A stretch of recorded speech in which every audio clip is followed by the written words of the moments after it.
참된 제자로 일어서기 위해서 우리 한번 십자가에 대한 5가지 비밀을 묵상해보는 그러한 시간이 되었으면 좋겠습니다. 첫 번째, The Chosen.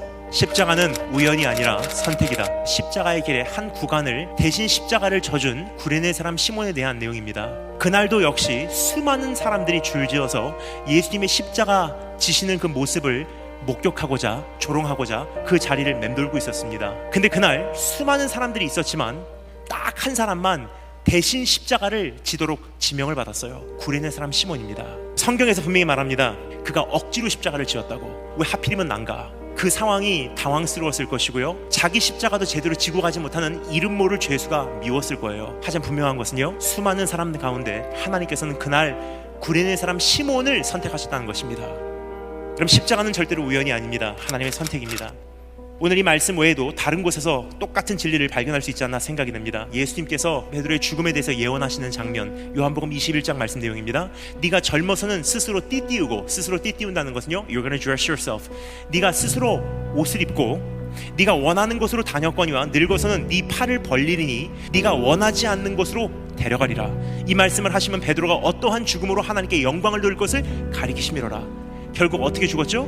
십자가형. 너는 이제 2번 다시 나를 배반 안 할 거야. 회개하고 나의 용서를 경험했으니 평생 충성되게 살다가 결국은 나를 위해서 죽게 돼 있어. 주님께서 이 말씀을 하신 수년 후에 베드로는 십자가형으로 자기의 생애를 장식하게 됩니다. 그 이야기를 가만히 듣는데 뒤를 딱 보니까 요한이 따라오면서 그 이야기를 계속 듣고 있습니다. 요한하고 베드로는요, 경쟁 상대예요. 누가 주님을 더 많이 사랑하고 주님께서 누구를 더 많이 사랑해 주시는지 항상 그 경쟁심을 갖고 있었습니다. 베드로가 자기 죽음에 대해서 예언을 받습니다. 할렐루야, 감사합니다.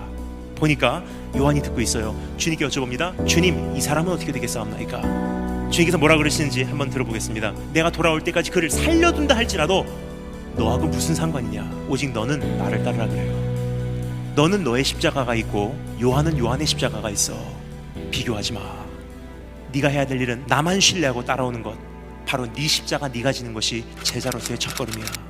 여러분, 우리가 똑같은 원망을 하지 않나 생각이 됩니다. 하나님, 저 사람은 왜 이렇게 잘 됩니까? 난 이렇게 힘든데. 저 사람은 금방 응답을 받는데 왜 나는 아직까지 응답이 오지 않습니까? 수많은 사람들이 하나님께 그러한 울부짖음을 갖고 있을 것입니다. 그런데 주님께서 오늘도 동일하게 우리에게 말씀하신 음성, 저 사람이 저렇게 된다 한들 너하고 무슨 상관이냐? 너는 네 십자가를 지고 나를 쫓으라 그러세요. 왜냐, 하나님께서 나에게 주신 인생은요, 절대로 우연도 아니고 사고도 아니고 하나님의 선택이기 때문입니다. 공의로우신 하나님께서 인생이라는 패키지를 주셨어요. 패키지 안에는요, 하나님께서 나를 위해서 디자인해 주신 인생이기에 남이 모를, 나밖에 모를 눈물이 있고요, 남이 모를, 나밖에 모를 아픔이 있고요. 하지만 공의로우신 하나님이시기 때문에 주님은 온전하신 뜻을 이루시기 위해서 어떻게 하십니까?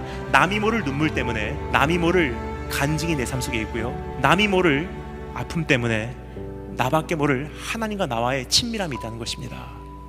그래서 주님께서 우리에게 말씀하시는 음성, 그 십자가 이제 원망하지 말고 그것을 받아들여. 부르신 그곳에서 나에게 순종하고 나 하나 신뢰해 줄 수 있겠니? 그것이 십자가 지는 첫 번째 단계입니다.